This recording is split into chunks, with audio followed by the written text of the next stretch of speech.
Last Day vibes.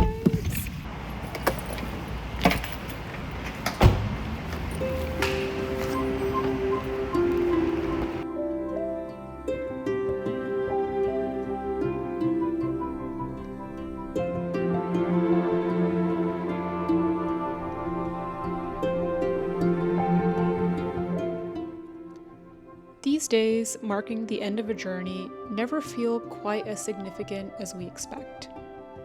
It's like birthdays. When we're kids, we think they're magical. I would get a palpable feeling that I'm transitioning to this new, older person. But as I got older, they felt like any other day. We really are the same person we were yesterday. And yet, despite the emptiness our bodies feel, our mind still demands that something has shifted. Because what matters isn't just one day, it's a constellation of them. And I'm definitely not the same person I was 3 years ago.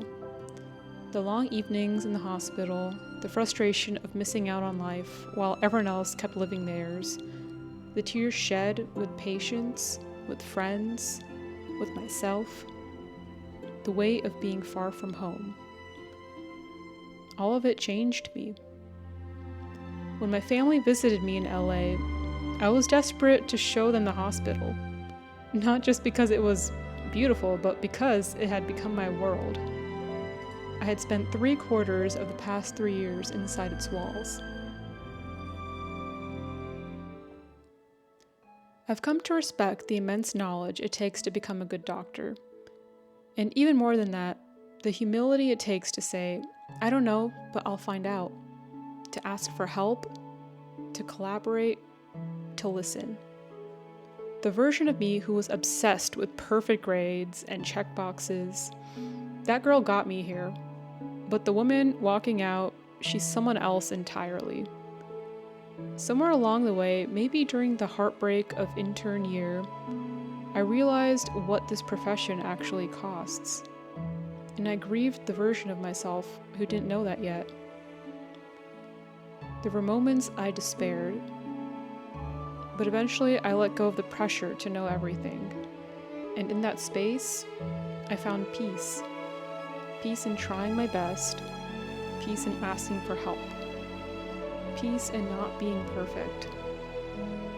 But the truth is, I would not have made it without my co-residents. We laughed together, we cried together, we cracked dark jokes to survive 28-hour shifts.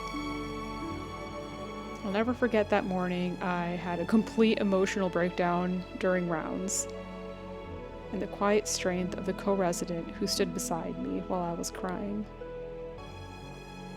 Someone who felt more like family than a colleague. This was trauma bonding in its truest form.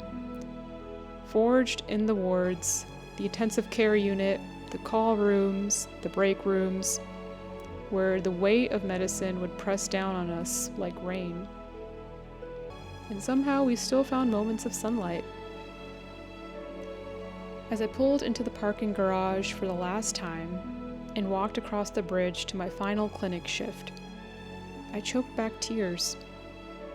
A month ago, I couldn't wait for residency to end, and yet, it was ending. Maybe that's what moves us to tears. Not the moment itself, but the knowing that we will never live these same days again.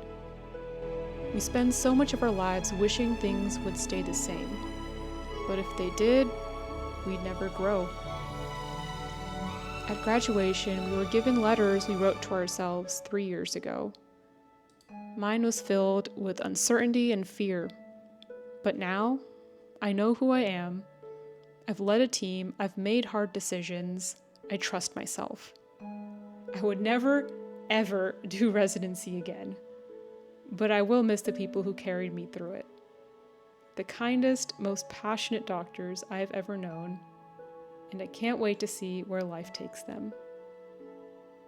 And to end on the corniest but truest quote from high school: don't cry because it's over, smile because it happened.